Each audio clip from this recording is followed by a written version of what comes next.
Welcome to the Learning Pines YouTube. We hope this video helps.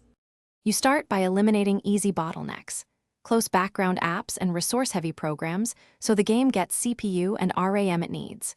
Once done, switch power plan to high performance to prevent throttling and disable battery saver. This keeps CPU and GPU at steady clocks. Next, update your GPU drivers and install pending Windows updates, then restart. Doing that clears driver-level glitches that often cause stutter. These steps immediately raise baseline performance and expose deeper causes.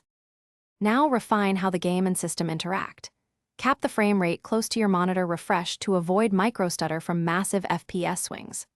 Once capped, reduce heavy settings, shadows, view distance, and post-process effects to cut CPU/GPU latency. This reduces frame time spikes.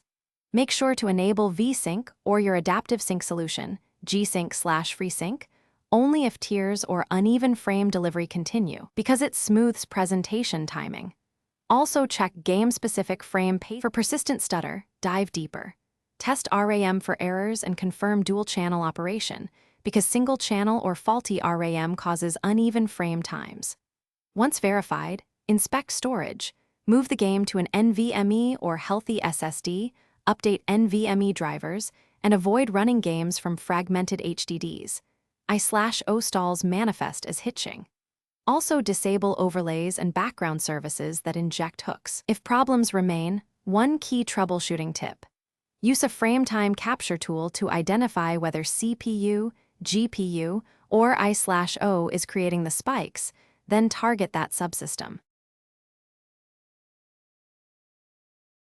Thanks for watching. Consider subscribing if we helped you.